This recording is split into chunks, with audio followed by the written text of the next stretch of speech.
So the question to him will be a section. Some of the questions are repeating because we have 8 number of panelists, but we will have different opinion and their views. So this time we will take that a section of people says that in 6 scheduled areas, land belongs to the state government, not in a KAC.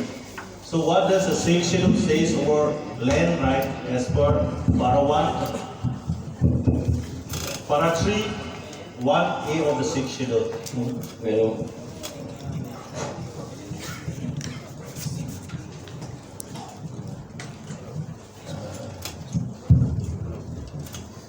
thank you everyone. We respect the opinion of all the resource persons here. And I have already said earlier also, this is not entertainment. It is for knowledge. Knowledge is power after all. So the straightforward question is that land belongs to, according to the 6th schedule, land belongs to the Autonomous Council.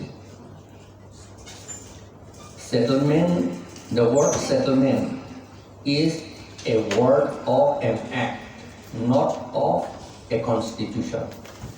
Therefore, the word settlement is at present in the Assam Land Revenue Regulation. It is a regulation, it is an act. It is that Assam Land Revenue Regulation is not a constitution. If we make our law for land and revenue under paragraph 3, under paragraph 3, then in our act, the word settlement will be there. How to settle land, how to survey land, all these things will be in the act. Therefore, at present,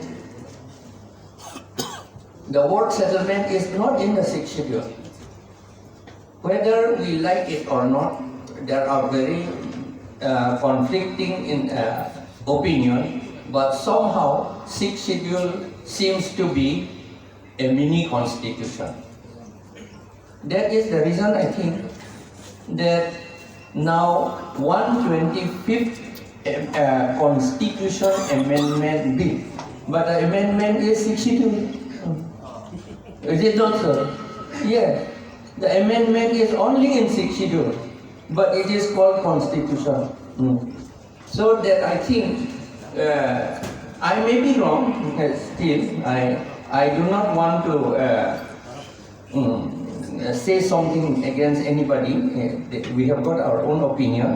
But what I feel is that whether B.L. Hansaria or Muhammad Hidayatullah, both of them somehow agree to say that it is some kind of a constitution. Whether many or not many, I don't know. নহয় মানে এইটো মই ইংলিছতে কৈ আছিলোঁ আকৌ এইটো দিগদাৰ হ'ব নেকি শুনিবলৈ মানে আলাম আকৌ কাৰ্বি ভাষা কথাটো এনেকুৱা হৈছে যে কুৱেশ্যনটো প্ৰশ্নটো whether land is with council, autonomous council. Lands and revenue is under autonomous council. That is for sure. In fact, ako English. A 6th schedule to bonua hoise because of matir karone he bonai hoise. Eta to. Now main important point was subject was mati. Heitu hekarone 6th schedule bonua hoise. Aru cultural kotha, law, aru amar identity eibor kotha he এই 6th schedule to bonua hoise. Amar administrative traditional administrative system থাকিব লাগে এইবিলাকৰ কাৰণেহে এইটো 6th schedule to বনোৱা হৈছে।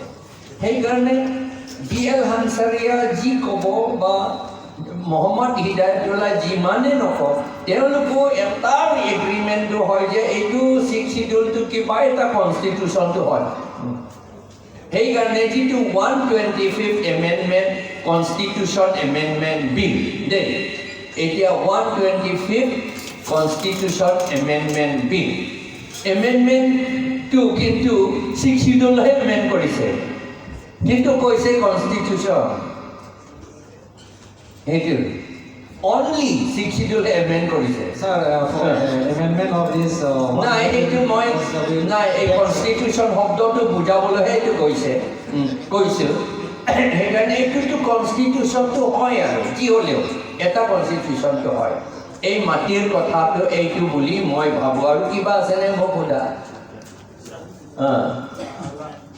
মাটিটো সেটেলমেণ্ট কথাটো ওলালে এইটোতো লিগেল টাৰ্ম এইটো এক্টৰ কথা এক্ট বুলি ক'লে কনষ্টিটিউশ্যন নহয় আছাম লেণ্ড ৰেভিনিউ ৰেগুলেশ্যনটো এটা এক্ট নিচিনা হয় দেই এক্ট নিচিনা হয় ৰেগুলেশ্যন বুলি কোৱা হৈছে এক্ট নিচিনা হয় এইটো কথা আমাৰ বহুত ডিছকাশ্যন হৈছিল এইটো ৰেগুলেশ্যনটো এক্ট হয় নে নহয় এইটো বহুত ডিছকাশ্যন হৈছিলে কিন্তু এইটো এক্ট নিচিনা এইটো কনষ্টিটিউশ্যন নহয় সেইকাৰণে এক্টটোহে এই সেটেলমেণ্ট বুলি শব্দটো ওলাব এতিয়াতো আছাম লেণ্ড ৰেভিনিউ ৰেগুলেশ্যনত সেটেলমেণ্ট কথা আছে আৰু সেইটোহে আমি লৈ আছোঁ নহয় সেইকাৰণে এইটো আমি কৰি আছোঁ এতিয়া কনষ্টিটিউশ্যনতো সেটেলমেণ্ট বুলি শব্দ নাথাকে আপুনি এতিয়া ইণ্ডিয়া কনষ্টিটিউশ্যনটো চাওক ক'তো লেণ্ড সেটেলমেণ্ট বুলি তাত নাই ইমান আৰ্টিকুলত লেণ্ড সেটেলমেণ্ট হ'ব বুলিতো ক'তো লিখা নাই সেইটো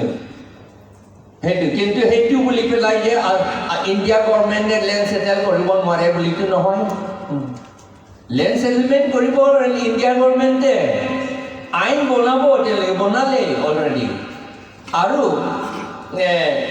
একুইজিশ্যনৰ কথা দেই হয় এইটোতো বহুত ডিষ্টাৰ্ব কৰে এই একুইজিশ্যনটো কিন্তু একুইজিশ্যনটো নহয় মাত্ৰ 6 শিডিউল এৰিয়াৰ মাটি একুইজিশ্যন নহয় ষ্টেট গভৰ্ণমেণ্ট মাটিও একুইজিশ্যন কৰে ষ্টেট গভৰ্ণমেণ্ট নিজে কৰে ইণ্ডিয়া গভৰ্ণমেণ্টো কৰে হয়নে নহয় ইণ্ডিয়া গভৰ্ণমেণ্টো কৰে এইটো ইণ্ডিয়া গভৰ্ণমেণ্ট যেতিয়া একুইজিশ্যন কৰিব ষ্টেট গভৰ্ণমেণ্টক সুধিব হয়নে নহয় আমিতো কৰিয়ে থাকোঁ আমি কৰি আছোঁ নহয় ইমান দিন নহয় 36 years I was also there so এইটো ষ্টেট গভৰ্ণমেণ্টক সুধিব যে এইটো একুৱায়াৰ কৰিব পাৰিবনে নাই বুলি তেতিয়া জেনেৰেলি ভালৰ কাৰণে ইণ্ডিয়া গভৰ্ণমেণ্টে ভালৰ কাৰণে কৰিব বুলি ক'লে আছাম গভৰ্ণমেণ্টে মানে সেইটো নিচিনা আমি একুইজিশ্যনটো ষ্টেট গভৰ্ণমেণ্টে কৰি দিয়ে বুলি পেলাই যে আমি মাটিৰ পাৱাৰ আমাৰ শক্তিটো মাটিৰ ওপৰত নাই বুলি ক'ব নোৱাৰে এই কথাটো হৈছে ষ্টেট গভৰ্ণমেণ্ট বা চেণ্ট্ৰেল গভৰ্ণমেণ্ট একুৱায়াৰ কৰিব খুজিলে আমাৰ কাউন্সিলকে সুধিব লাগিব সেইটো কাউন্সিলকে সুধিব লাগিব সেইটোহে পাৱাৰ বুলি কয় সুধিব লাগিব যে দিব হ'ব বাৰু বুলি সেইটোহে পাৱাৰ বুলি কৈছে সেইটোহে কথা বস্তুটো পাৱাৰ বুলিতো চকুৰে দেখা নাপায়তো কিবা যে ফুৰি থাকে যে ওলমি আছে এনেকুৱাটো নহয় কিচনৰ কাৰণে কৈছে এনেই যাৰ তাত মাটি ল'ব বুলি কথা Then belong to Karbinong to Mas Council.